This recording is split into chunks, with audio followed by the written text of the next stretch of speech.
Assalamualaikum warahmatullahi wabarakatuh. A'udzu billahi minasyaitonir rajim. Bismillahirrahmanirrahim. Alhamdulillahi rabbil alamin. Assalatu wassalamu ala asrafil anbiya wal mursalin. Sayyidina wa maulana Muhammadin sallallahu alaihi wasallam wa ala alihi wa sahbihi ajma'in. Amma ba'du. Qala Allah ta'ala fi kitabil karim. A'udzu billahi minasy syaithanir rajim. Bismillahirrahmanirrahim. واذكر ربك إذا نسيت وقل عسى أن يهديني ربي لأقرب من هذا رشدا.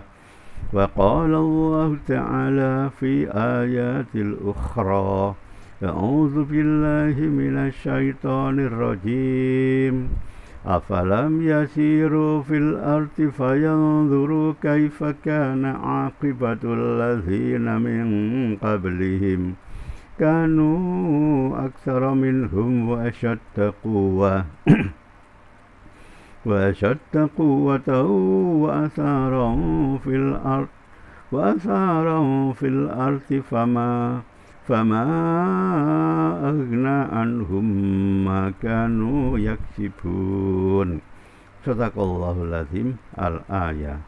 Para pirsawan sekalian, selamat berjumpa lagi dalam channel Teko Megalodon. Kali ini sampailah kita pada episode yang ke-8, jilid yang ketiga. Pada episode kali ini saya mau membahas tentang asal-usul bangsa Atlantis berdasarkan referensi yang ketiga, yaitu yang bersumber dari Suhuf Nabi Idris alaihissalam. Suhuf Nabi Idris alaihissalam adalah suhuf yang sangat tua. Sebelum menerima suhuf, Nabi Idris alaihissalam telah membaca, mempelajari, dan meneliti suhuf-suhuf dari cangganya, yaitu Nabi Syed alaihissalam, yang berjumlah 50 eksemplar. Oleh karena itulah maka beliau mendapat gelar Idris, dari nama aslinya Khonuh atau Uhnuh. Setelah lama Nabi Idris alaihissalam mempelajari, meneliti, dan mengajarkan suhuf-suhuf dari cangganya, yaitu Nabi Syed alaihissalam, beliau sendiri akhirnya menerima suhuf untuk diajarkan dan disebarkan kepada umatnya, yaitu bangsa Atlantis. Setelah lama bertugas mengajarkan dan menyebarkan 80 suhuf, yaitu 50 suhuf dari cangganya dan 30 suhuf yang ia terima, maka Nabi Idris alaihissalam ingin mengunjungi leluhurnya, yaitu astronot atau manusia dari angkasa luar. Maka beliau pun pergi dan tidak kembali ke umatnya. Tugas mengajarkan dan menyebarkan isi suhuf-suhuf selanjutnya diambil alih oleh murid-murid dan kader-kadernya dan kader-kader beliau. Sampai pada waktunya tugas-tugas berdakwah berdasarkan suhuf-suhuf tersebut diambil alih pimpinan dan dibebankan kepada cicitnya Nabi Idris alaihissalam, yaitu Nabi Nuh alaihissalam, sebagai penerus tongkat estafet kenabian dan kerasulan untuk bangsa Atlantis. Ketika terjadi azab banjir total, bukan banjir lokal, suhuf-suhuf ini telah diselamatkan dan diangkut ke dalam kapal Nabi Nuh alaihissalam oleh Nabi Nuh alaihissalam beserta keluarga dan umatnya yang beriman.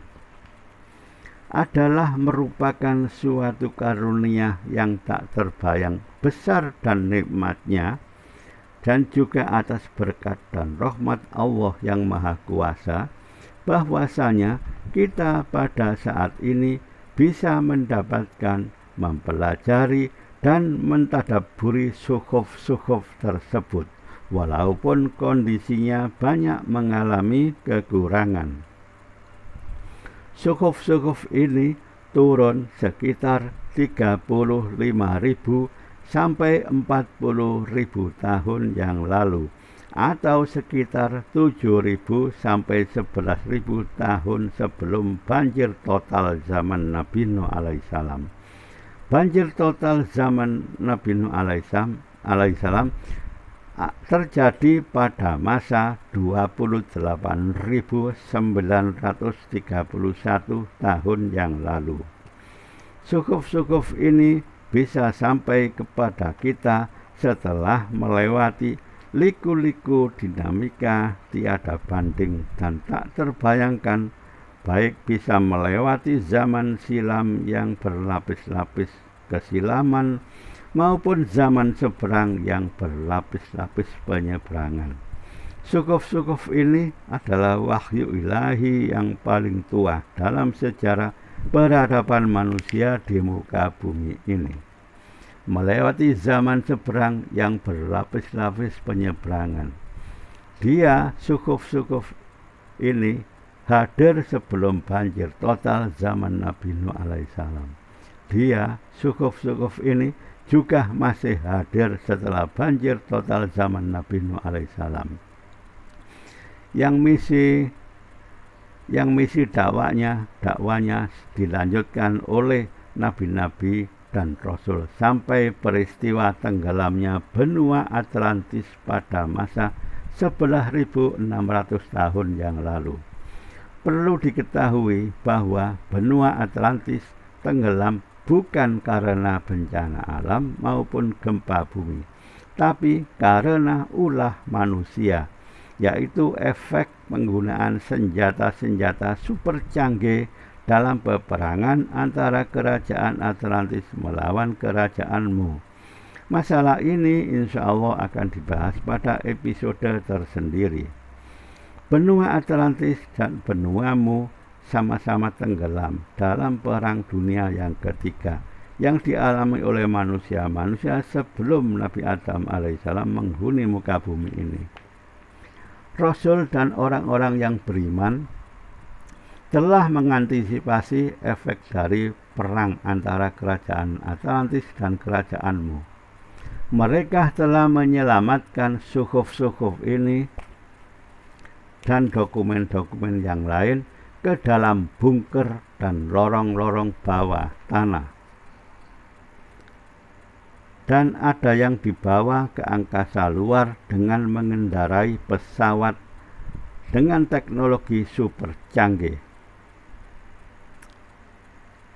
Sampai di sini nasib suhuf ini masih selamat, masih utuh, asli. Yang juga karena cara penyimpanan data lebih canggih daripada manusia sekarang.